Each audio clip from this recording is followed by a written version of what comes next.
Halo teman-teman, selamat datang di video tutorial pendaftaran mahasiswa baru Stipas Santu Sirilus Ruteng. Langkah pertama yang teman-teman lakukan adalah teman-teman membuka link pendaftaran yang sudah tertera di brosur yang kami edarkan.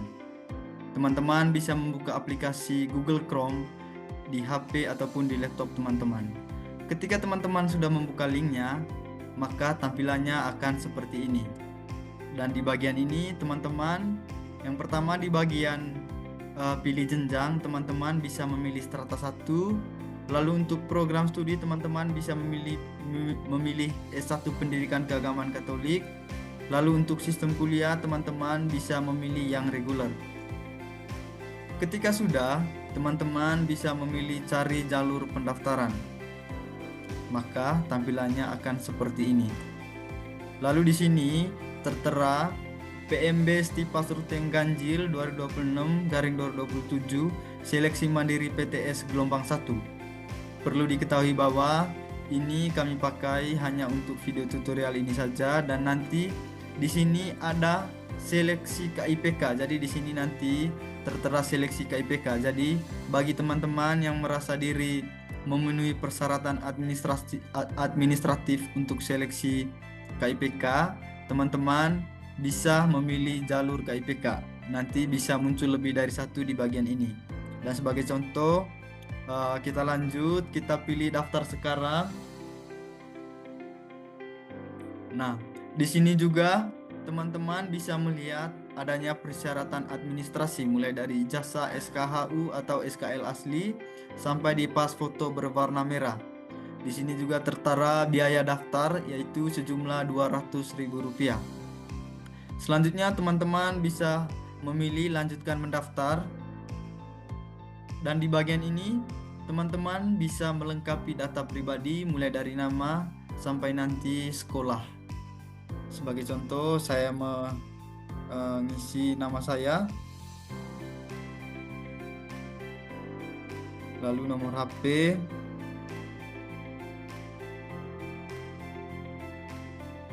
lalu tanggal lahir,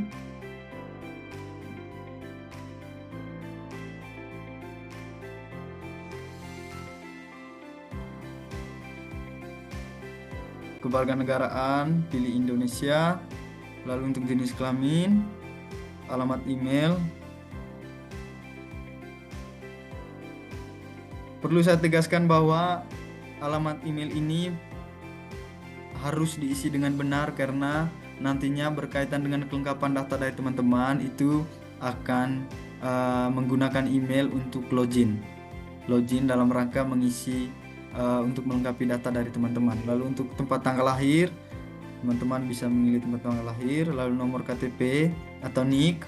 Jadi teman-teman bisa melihat di KTP atau di kartu keluarganya masing-masing NIK dari teman-teman.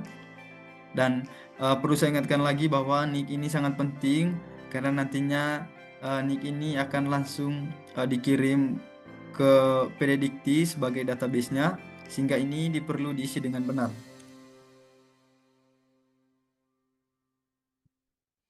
Selanjutnya untuk asal sekolah maksudnya teman-teman memilih provinsi di mana teman-teman bersekolah. Lalu jenis sekolahnya teman-teman sekolah di SMA, SMK atau di MAN. Lalu jurusan sekolahnya teman-teman bisa memilih sesuai jurusan SMA ataupun SMK-nya. Lalu kabupaten, teman-teman bisa memilih kabupaten tempat di mana teman-teman bersekolah. Lalu untuk NPSN atau nama sekolah, di sini teman-teman tinggal mengetik secara manual nama sekolah dari teman-teman, dan nanti akan muncul di bagian bawah nama dari sekolah teman-teman. Misalkan ini saya bersekolah di SMA N1 LR, jadi di bagian bawah otomatis muncul NPSN-nya dengan nama sekolahnya. Tinggal saya pilih, lalu pilih tahun lulus. Jika data semua terisi, maka teman-teman bisa lanjutkan mendaftar. Tapi perlu saya ingatkan terlebih dahulu bahwa di setiap permintaan data itu ada tanda bintang merah di bagian kanan atas.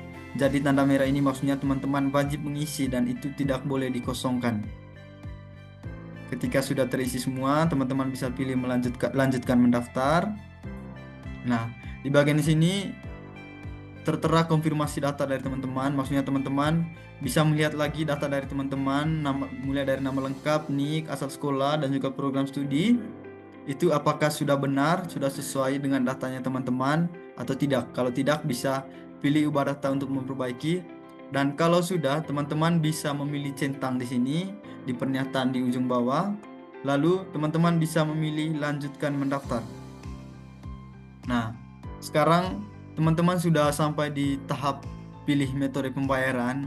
Dan di sini sudah tertera 3 metode pembayaran, tapi perlu kami informasikan bahwa metode pembayaran yang tersedia sekarang ini yang bisa diakses cuma satu, yakni metode Bank BNI. Jadi melalui metode ini teman-teman nanti akan diberikan virtual account.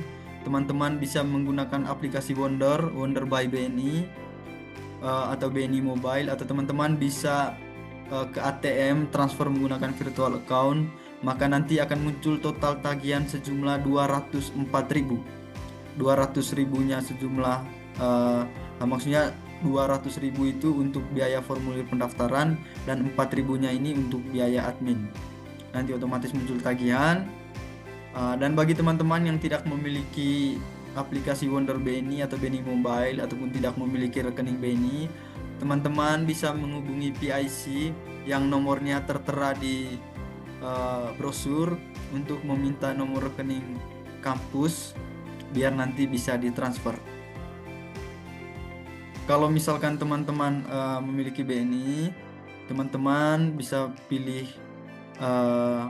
lanjutkan, pilih bayar. Dan juga teman-teman yang tidak memiliki BNI bisa juga pilih bayar.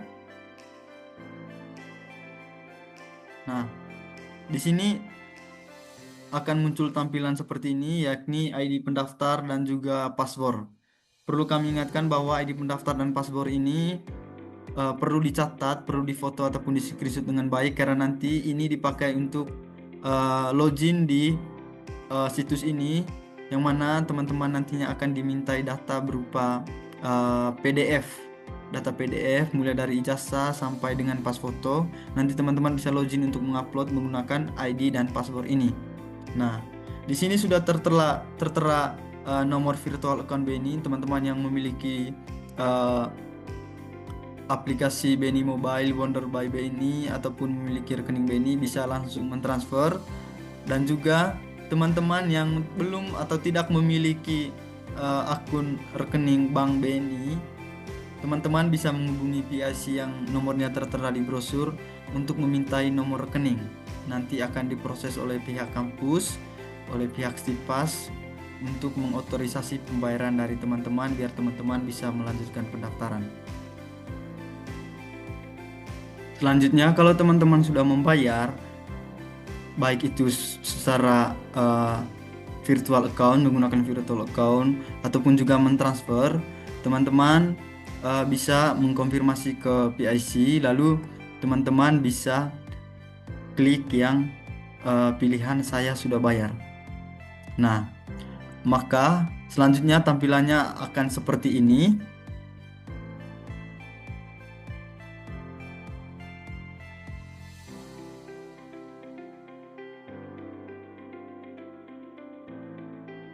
Tampilannya akan seperti ini. Nah, di sini muncul lagi ID pendaftar dan PIN teman-teman. Teman-teman perlu ingat lagi ini. Lalu teman-teman bisa memilih lengkapi biodata sekarang.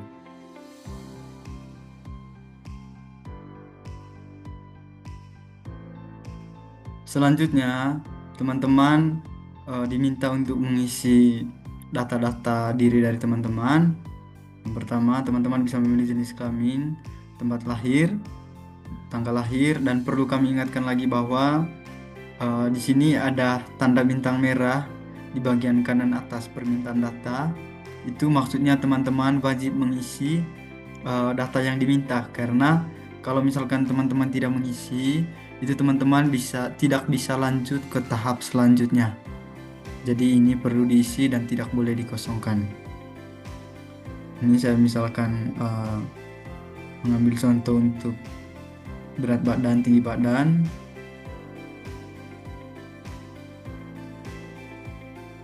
Ini untuk kontaknya, nomor HP dan emailnya sudah otomatis masuk karena di bagian pengisian sebelumnya itu sudah diisi. Lalu kewarganegaraan, nomor KTP, nomor kartu keluarga, ini juga perlu diisi dengan benar. Lalu untuk pekerjaan, teman-teman bisa memilih belum bekerja. Lalu untuk ukuran jas alma mater, teman-teman bisa memilih sesuai ukuran badan dari teman-teman. Jika dipastikan sudah diisi semuanya dengan benar, teman-teman bisa pilih simpan dan lanjutkan. Nah, di halaman selanjutnya, teman-teman dimintai data provinsi. Teman-teman tinggal pilih provinsi dari teman-teman, kota atau kabupaten teman-teman, lalu kecamatannya, lalu desanya, lalu untuk dusunnya teman-teman bisa memilih nama kampung dari teman-teman. Lalu untuk RT-nya teman-teman bisa memilih, bisa mengisinya. Untuk kode posnya teman-teman bisa memilih kode pos dari tempat teman-teman berdomisili. Lalu untuk alamat lengkapnya teman-teman bisa mengisi nama kampung, RT, RW,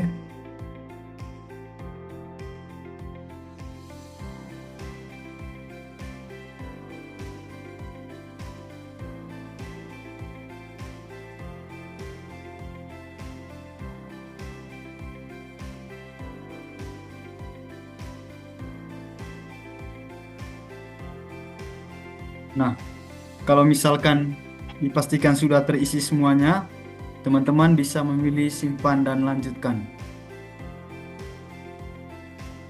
Lalu di sini dimintai data ibu.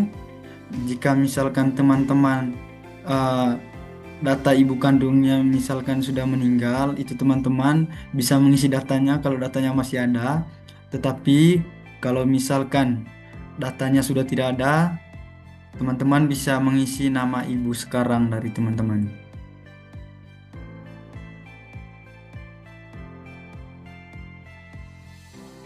Bisa diisi nicknya, dipastikan dengan benar, jenjang pendidikannya, misalkan SMA, pekerjaannya bisa pilih.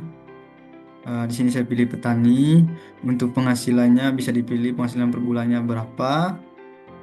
Lalu untuk statusnya, jika teman-teman tadi memilih ibu yang sudah meninggal, mengisi data ibu yang sudah meninggal, teman-teman bisa memilih meninggal. Dan jika memilih ibu yang menjadi pengasuh dari teman-teman sekarang, bisa memilih ibu yang statusnya masih hidup.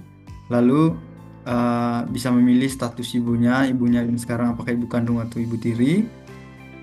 Lalu untuk alamat lengkap ibunya, teman-teman bisa mengisi dengan lengkap seperti contoh ini.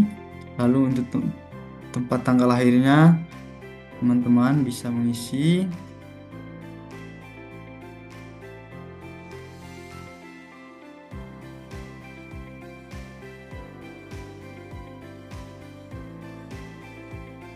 Lalu untuk nomor teleponnya ini wajib diisi juga. Nah, di bagian alamat email, jika ibu dari teman-teman tidak memiliki email, teman-teman bisa mengisi email dari teman-teman sendiri. Karena alamat email ini wajib diisi dan tidak boleh dikosongkan. Lalu untuk data ayah, teman-teman bisa mengisi seperti data ibu dan nicknya tidak boleh dikosongkan. Lalu jenjang pendidikannya bisa dipilih juga. Untuk pekerjaannya, di sini contohnya petani dan penghasilan per bulannya seperti ini. Penghasilan per bulannya seperti ini. Lalu statusnya hidup, ayah kandung, dan alamat lengkapnya itu juga perlu diisi. Lalu untuk tempat lahirnya, teman-teman bisa memilih seperti di data ibu sebelumnya. Lalu untuk nomor HP-nya juga perlu diisi.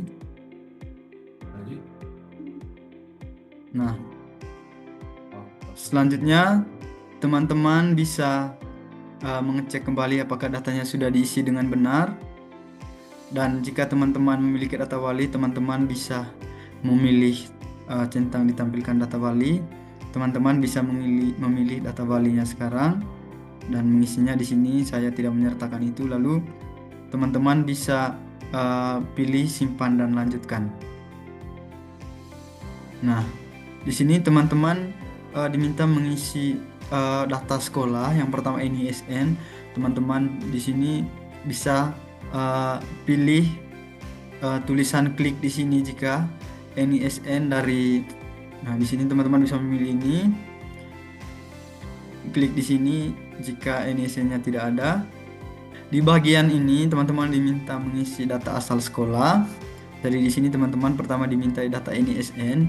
Jika data NISN dari sekolahnya teman-teman itu belum diketahui, teman-teman bisa pilih klik di sini untuk mencari data NISN atau bisa mencari di Google dari teman-teman semua. Kebetulan di sini saya sudah memilih data NISN. Lalu tahun lulus, provinsi, kota diisi dengan benar, jurusannya. Lalu ini diisi nilai akhir asesmen. Nilai akhir asesmen yang dimaksud adalah nilai rata-rata terakhir di ijazah atau di SKL dari teman-teman. Sekali lagi, nilai yang ada di ijazah atau SKL teman-teman. Nilai tersebut berupa nilai rata-rata akhir dari total mata pelajaran SMA. Di sini saya memilih 82. Dan kalau misalkan sudah terisi semua, pilih simpan dan lanjutkan. Lalu lanjut isi berkas. Lalu di bagian berkas administrasi, teman-teman bisa mengisi berkas administrasinya. Yang pertama foto terbaru.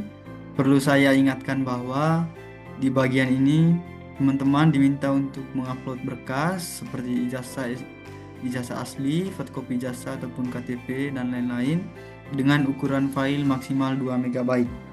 Jadi jika ukuran file dari teman-teman itu melebihi 2 MB, sebaiknya file tersebut dikompres terlebih dahulu. Dan untuk pas foto terbaru, teman-teman bisa memilih foto. Di sini saya ambil contoh foto berlatar merah. Lalu kita pilih OK. Selanjutnya untuk berkas wajib, yang pertama teman-teman diminta mengirimkan atau mengupload fotokopi ijazah, dan jika tidak memiliki ijazah bisa diganti dengan surat keterangan hasil ujian ataupun surat keterangan lulus yang telah dilegalisir. Dan teman-teman bisa mengupload filenya dalam bentuk JPG, JPEG, PDF, dokumen atau dokumen X seperti itu. Teman-teman bisa pilih file. Di sini saya menggunakan file fotokopi ijazah asli berupa PDF. Kita pilih OK. Lalu untuk yang kedua itu ijazah SKHU atau SKL asli. Teman-teman bisa menguploadnya. Dipilih dari antara tiga ini dan diingat bahwa ini perlu diupload file yang aslinya. Berbeda dengan yang pertama yang dimintai fotokopi. Sini saya coba upload.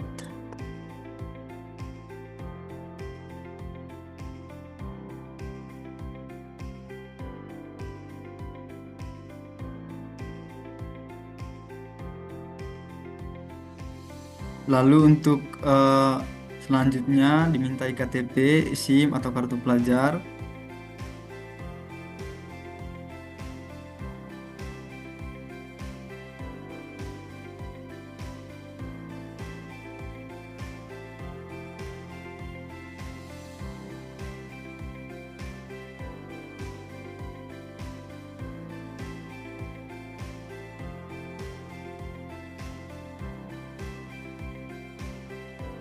Nah, di bagian selanjutnya ada dimintai pas foto warna merah. Teman-teman bisa memilih ukurannya dan sesuai yang dimintai itu 4x6.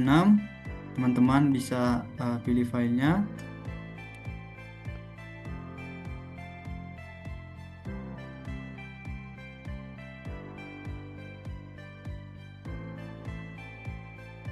Lalu untuk bukti pembayaran, jadi teman-teman di sini mengupload bukti pembayaran bahwa teman-teman sudah melakukan pembayaran melalui virtual account tadi, virtual account BNI, ataupun teman-teman sudah melakukan pembayaran secara transfer. Dan jika teman-teman melakukan pembayaran secara cash di kampus, teman-teman bisa foto dan mengupload kwitansi di bagian ini, kwitansi pembayaran.